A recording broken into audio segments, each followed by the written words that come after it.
स्वागत है आप सबका। हम लोग 12 क्लास के लिए क्रैश कोर्स कर रहे हैं और इसमें आज हम लोग पढ़ने वाले हैं रिलेशन फंक्शन चैप्टर में Cartesian product of two sets, मतलब दो समुच्चयों का कार्तीय गुणन। बहुत आराम से हम सभी चैप्टर को पढ़ा रहे हैं। पूरा कोर्स ख़त्म करेंगे। इस नंबर पे व्हाट्सअप करके कोर्स के बारे में जानकारी प्राप्त कर लीजिए। पूरा कोर्स आप कर लेंगे तो मैथमेटिक्स में बहुत अच्छा मार्क्स आएगा। लेकिन इस वीडियो को जब देख रहे हैं तो लाइक कर दीजिए। सबसे पहले कहेंगे लाइक कर दीजिए, आप कर ही दीजिए, ठीक है, इतना आपका फ़र्ज़ बनता है। और फिर एक कमेंट आपको नीचे करना है कि सर हमको वीडियो अच्छा लग रहा है, क्या लग रहा है, जो चीज़ जानना है बताना है, बताइए, ठीक है ना। पूरे वीडियो को देखिए। खास बात क्या है, कम समय में ज़्यादा मटेरियल है ना। आइए देखा जाए तो टॉपिक का नाम क्या है, Cartesian product of two sets, मतलब दो समुच्चयों का कार्तीय गुणन। बहुत ही लाजवाब टॉपिक है ना। पूरा बढ़िया से बेसिक लेवल को समझिए और जो क्वेश्चंस आते हैं एग्जाम में उनके बारे में भी हम डिस्कशन करेंगे, राइट। देखिए एक वर्ड होता है नॉन एम्प्टी, पहले समझिए। यहाँ पे इसको कैसे डिफाइन करेंगे हम, लिखेंगे इफ, मतलब यदि A and B are two non-empty sets, non-empty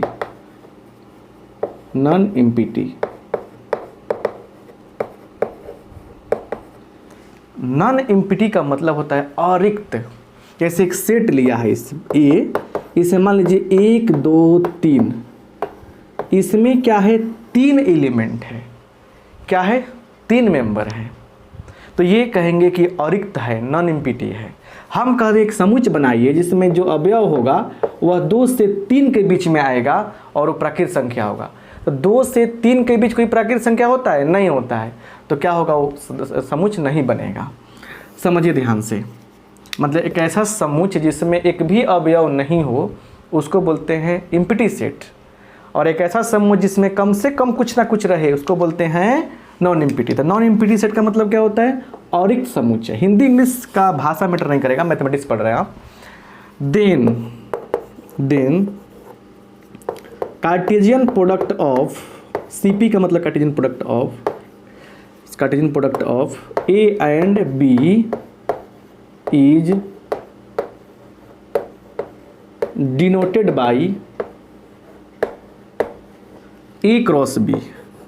इसको ऐसे लिखते हैं, ए क्रॉस बी, ठीक है ना, a cross b and defined as, कैसे परिभाषित है, ये परिभाषित कैसे है, देखिए तो a cross b is equal to, यह क्या होता है, सेट ऑफ ऑर्डर्ड पेयर। तो a cross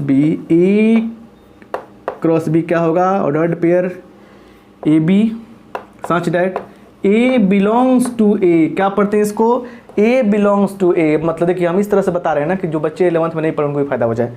A belongs to ए का मतलब क्या होता है, ए का सदस्य है, and B belongs to B. पूरे वीडियो को देखिएगा, बड़ा मजा आएगा। ए जो है ए का सदस्य है, बी जो है बी का सदस्य है, इस प्रकार। तो देखिए क्या मतलब निकला, इसका मतलब ये निकला कि ए क्रॉस बी क्या होता है, ऑर्डर्ड पेयर का समुच्चय होता है। इसमें पहला एलिमेंट पहले सेट का सदस्य होता है, दूसरा एलिमेंट दूसरे समुच्चय का सदस्य होता है। पहला एलिमेंट पहले समुच्चय का सदस्य होता है, दूसरा एलिमेंट दूसरे समुच्चय का सदस्य होता है। यही तो कहानी है यहाँ पे। अब इसको आप स्क्रीनशॉट ले लीजिए, ठीक है। अब चलिए आगे बढ़ते हैं, हम लोग बढ़िया से समझते हैं। फिर से कहेंगे एक बार लाइक कर दीजिए भाई, ठीक है ना। अब देखिए बात समझिए, बात तो कुछ समझ ना आई, कब समझ में आएगा, प्रैक्टिस होगी तब ना समझ में आई, प्रैक्टिस कीजिए तब समझ में आई, ठीक बा, ठीक है ना। चलिए कह रहा है कि इफ, मतलब यदि ए बराबर, समझिए ध्यान से, ए बराबर 1 2, अच्छा बी बराबर 3 4, अच्छा तो फाइंड ए क्रॉस बी निकालिए, ठीक है। कैसे निकालते हैं, इससे क्या क्या निकलेगा बउआ, ये बात जानना है आपको आज। यहाँ देखिए ध्यान से, सॉल्यूशन देखिए। ए क्रॉस बी ऐसे लिखेंगे हम।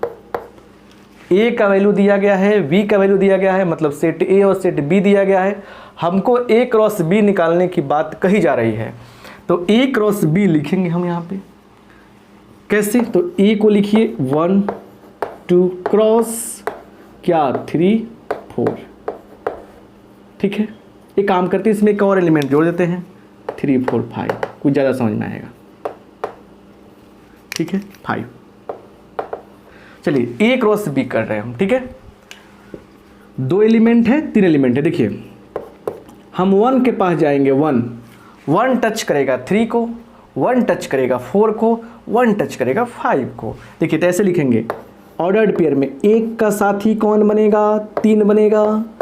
1 का साथी कौन बनेगा? 4 भी बनेगा। 1 का साथी 5 भी बनेगा। तो 1 से तीनों का क्या हो गया? दोस्ती हो गया। ठीक है, ऐसे बन गया 1 3 1 4 1 5।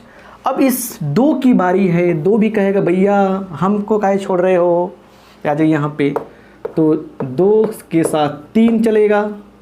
अच्छा, 2 के साथ 4 भी रहेगा, 2 के साथ 5 भी रहेगा। 2 के साथ 3, 2 के साथ 4, 2 के साथ 5। समझ में आया कि नहीं है बताइए? आया ना? तो अब ये ए क्रॉस बी निकल गया। देखिए अब समझिए इसमें कितना अवयव है? 1 2। समझिए ध्यान से यहाँ पे। एन ए का मतलब क्या हुआ? एन ए का मतलब हुआ कि ए में अवयव की संख्या। तो ए में कितना अवयव है? तो 1 2 2 अवयव है। अच्छा, एन बी का मतलब क्या हुआ कि एन में बी में कितना अवयव है? बी में क्या अवयव है बताइए? बी में 1 2 3 अवयव है। बी में 3 अवयव है, लिख देंगे यहाँ पे 3 अवयव है। अब सुनिए ध्यान से, n A cross B. N A cross B मतलब ये निकला है ए क्रॉस बी। इस ए क्रॉस बी में कितना अवयव है? देखिए तो यह एक अवयव कहलाएगा। एक अवयव, एक एलिमेंट, दूसरा एलिमेंट, तीसरा एलिमेंट, चौथा एलिमेंट, पांचवा एलिमेंट, छठा एलिमेंट। तो क्या लिखेंगे? 6 एलिमेंट हैं। क्या है? 6 एलिमेंट है। अब एक फार्मूला यहाँ से निकल रहा है बंधु, जो बार बार एग्जाम में पूछा जाता है। क्या पूछा जाता है? देखिए यहाँ पे कि एन ए क्रॉस, देखिए यहाँ पे बहुत मस्त, एन ए क्रॉस बी बराबर क्या होता है? तो n A into n B होता है। एन ए इंटू क्या होता है? एन बी होता है। ठीक है, क्लियर? एग्जाम्पल देखिए, जैसे मान लीजिए यहाँ पे दिया है एन ए क्रॉस बी कितना होगा। इसी एग्जाम्पल से लेते हैं हम। तो क्या लिखेंगे? N A into n B. तो एन ए का मतलब क्या है? एन ए का मतलब क्या है? कै गो एन ए में कै गो है? देखिए ए में 2 एलिमेंट है, बी में कै गो है? 3 गो है, तो दिया ही 6। यही तो आंसर हो गया। फार्मूला काम कर रहा है, समझ रहे ना? तो ये फार्मूला पूछा जाता है। फिर से रिपीट करेंगे यहाँ पे हम। देखिए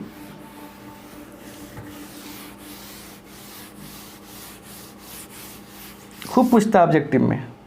चलिए यहाँ देखिए, कह रहा है कि इफ एन ए बराबर दिया है 4, एन बी बराबर दिया है 3, find n A cross B. N A cross B बताइए। गुड, सॉल्यूशन देखिए। N A cross B objective पूछता है यहाँ। एन ए क्रॉस बी क्या होगा? तो n A into n B हो जाएगा। क्या कितना एलिमेंट है? 4 गो है भैया, 4 गुण। इसमें क्या गो है? 3 गो है। 4 3 कितना हो जाएगा? 12 हो जाएगा। यही क्या हो गया? हमारा आंसर हो गया। यही क्या हो गया? हमारा आंसर हो गया।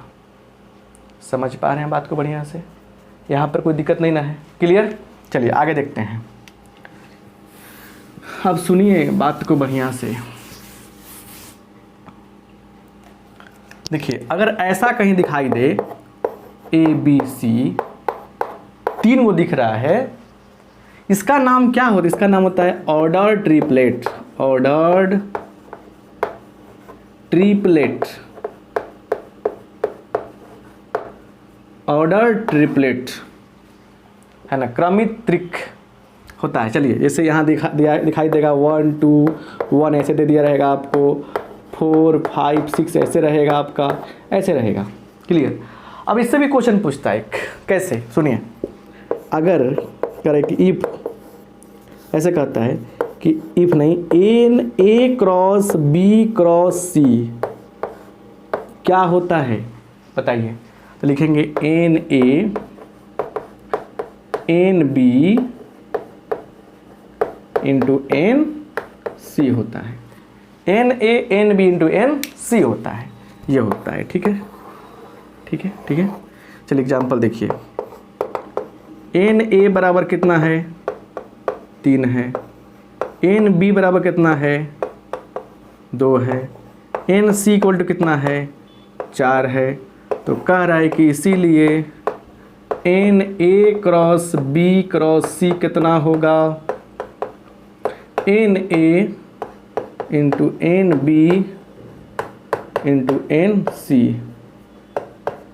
कितना हो जाएगा? देखिए गुना कीजिए सबको भैया। 3 गुने 2 गुने 4 कितना? 4 दूना 8 त्रिका 24, 4 दूना 8 त्रिका 24 से हो जाएगा।